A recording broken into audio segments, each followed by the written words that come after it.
रायते तो आपने बहुत खाए होंगे, पर ये लहसुन और हरी मिर्च का रायता शायद ही खाया होगा। तो चलिए आज हम इस रायते को बनाएंगे। सबसे पहले हम इन चीज़ों को ग्राइंड कर लेंगे दही के अलावा।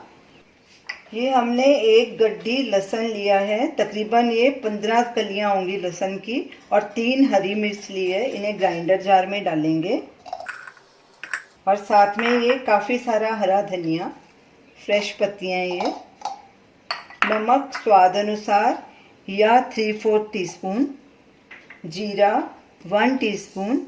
अब इन्हें हम बिना पानी के दरदरा ग्राइंड कर लेंगे।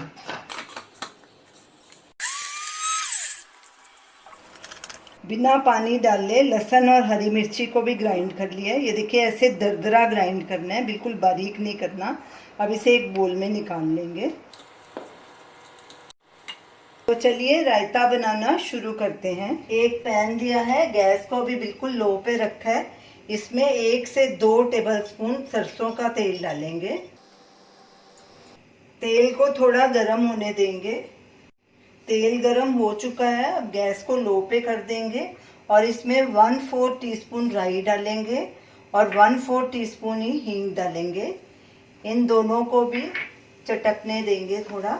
आप इस रायते को किसी भी तरह के परांठे, चावल, पुलाव या डोसे के साथ खा सकते हैं। ये रायता बहुत टेस्टी लगेगा।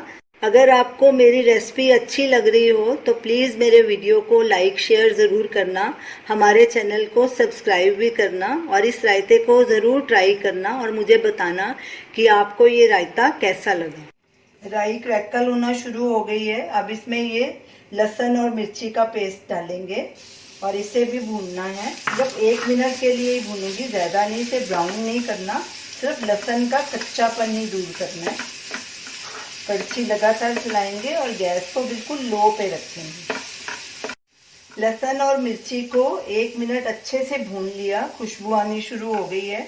अब गैस को बंद कर देंगे और ये 1 कप मैंने घर का फ्रेश दही लिया है, फेंटा हुआ। ये डालेंगे धीरे धीरे और साथ साथ मिक्स करते जाएंगे। दही को गैस पे बिल्कुल नहीं रखना, नहीं तो ये फट जाएगा और अच्छा नहीं लगेगा खाने में। गैस को बंद करके दही को मिक्स करना है। अच्छे से इसे मिक्स कर देंगे।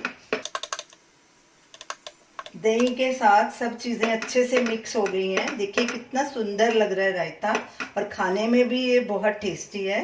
तो अब इसे एक बोल में ट्रांसफ़र करेंगे। हमारा सुपर टेस्टी गार्लिक चिल्ली रायता खाने के लिए तैयार है। आप इसे ज़रूर ट्राई कीजिए। Thanks for watching.